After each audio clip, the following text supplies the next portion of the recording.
In this lecture, we will talk about the equipping model of ministry that is used throughout RTOS Christian College's curriculum and courses. But before we get into what the equipping model is, let's get to a little bit of history of how we got there. So in 2017, the name of the ministry training school of the Church of God Seventh Day was changed from LifeSpring School of Ministry to RTOS Christian College. There's several reasons why those changes occurred, including not just LifeSpring to RTOS, but School of Ministry to Christian College. I'm not going to get into all of those in this lecture, but it was inspired by some works that I'll talk about in just a second. First, I'll note artios is the form of a Greek word that comes from Ephesians 4:11 through 12, and that word is often translated into our English versions as equipping. So we took that word, that form of the Greek word, and made that the name of the school because we want to be a school that is equipping the saints for the works of ministry.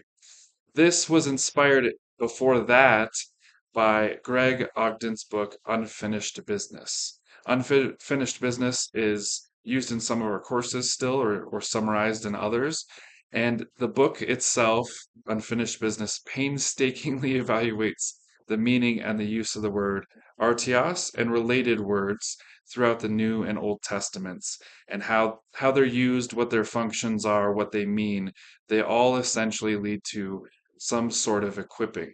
And so Greg Ogden's book then puts together a philosophy of ministry called the equipping ministry. And that is one of the philosophies that we use in our curriculum at RTOS Christian College today. So now I want to quickly go into just an introduction of the equipping triangle or the equipping ministry, interchangeable those two terms because there's three legs to it. So up on the screen a couple times you'll see the equipping triangle a uh, as a graphic there. So you've got the triangle, the equipping ministry. You've got the establish and lay foundations is across the bottom, and I've also got a picture of the corner of the bottom of a brick wall and a foundation area. So establishing, laying foundations. There is the first of the triangles, and then the two up on this almost equilateral triangle is prepare and train, where I've got a potter with clay on a wheel getting shaped, so prepare and train. And then mend, restore is the other one that there's no particular order really on any of these except that establish, lay foundations kind of makes sense conceptually as the basis and the other two build from there. So mend, restore, we've got a fisher's net there that uh, helps with the symbolism. These images are designed to help kind of burn the concept into our minds in the triangle too. So we've got the triangle, we've got the potter's wheel, we've got the fisherman's net for mend restore, which might not make sense at the moment, and then we've got the foundation cornerstone. So hitting each of these legs in a little bit more detail, and then there will be a whole lecture on each of these to follow with a lot more detail. So we've got laying biblical foundations. This relates to establishing and laying the foundation of the faith.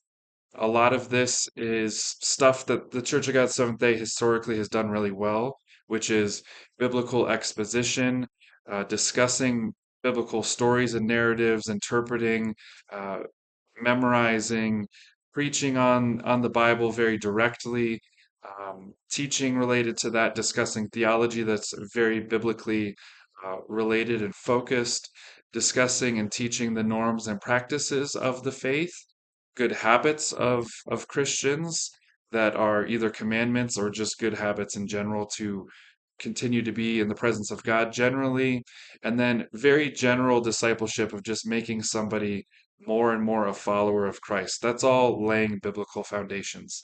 Again, there will be another lecture that goes into much more detail than that, but hopefully the summary is enough to give an idea. I know I did it in a different order, but next I'll do mending or restoring. The mending section of the equipping triangle is sometimes called the ministry of restoration. So if we say mending restoring, ministry of restoration, that's all the same thing.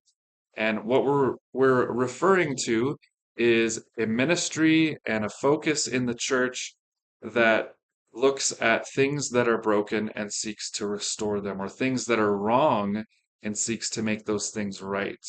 It is about leadership and the church in general having an attitude, a focus, and putting boots on the ground towards fixing what is broken. And in this world that has so much sin and is broken in so many ways, there's no shortage of things to do. And with the theology that Christians have, which is that we're reconciled to God and then we're restored to that relationship and then we walk in newness of life and all those things, comes a an understanding that wherever Christians are, we should be tools used by God to mend what is broken in this world, which is typically stuff broken by sin. So, the ministry of restoration, probably the hardest of all of these by a long way, because it requires the Spirit of God working through the church and the leaders. It is a focus on not just helping people in the community that might be affected by sin, possibly their own sins. But on top of that, it would be restoring factions and divisions in the church itself that a lot of times get left unaddressed. Or somebody comes to church and instead of just an expectation of now you need to be perfect and everything needs to be fine, and if it's not, just sweep under the rug, this kind of this ministry focuses on we need to, by the power of God, through prayer and through work, we need to do the things and allow God to do the things that will restore this person or this relationship or whatever the thing may be. So again, just a summary of the ministry of restoration, mending and restoring. Hopefully now you see where the nets come in. One of the important quotes in the Bible or verses in the Bible talks about using the artios form words is when the fishermen are repairing their nets. And so just this idea of the net gets used and it gets holes in it bigger than should be, and then you've got to mend the nets and put them back together so that they work properly. So it's this restoration to proper things according to Christian theology and understanding. The last of the three legs is the preparing and training leg. This is the training the saints for ministry. This is providing instruction and tools and practices and even space or opportunity for people to serve in their areas of giftedness. So, this is different from the laying biblical foundations, which is just here's the basics of being a Christian.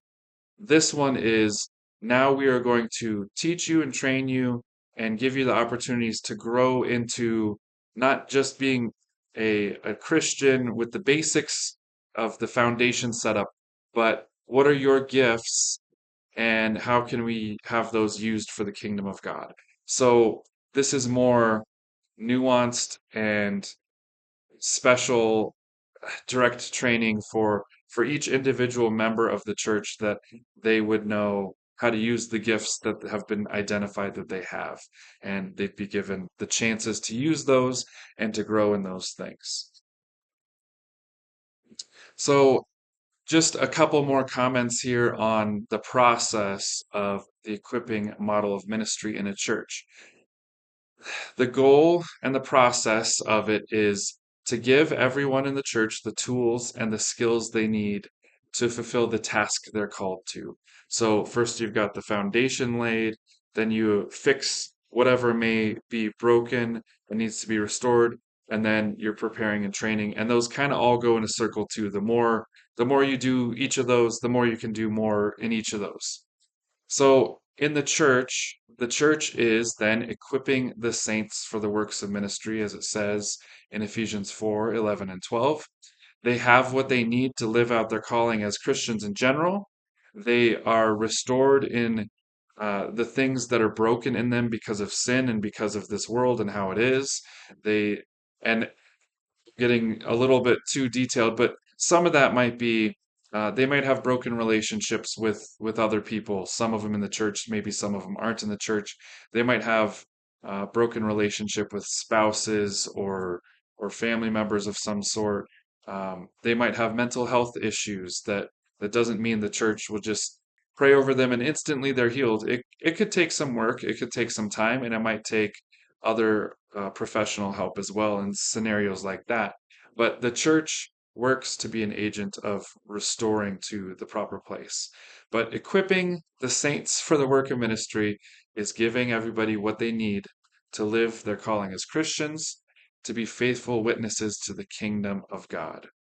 Members receive that proper foundation of the faith in Jesus Christ, in good theology, in continually growing and practicing good habits, having accountability and love and grace and mercy, and also understanding what God is calling us to do, things that are different from what the world is calling us to do. You have a church where what's broken and what's needed to be restored and even what's lacking, and that's a whole other thing that would be in that lecture on the ministry of restoration.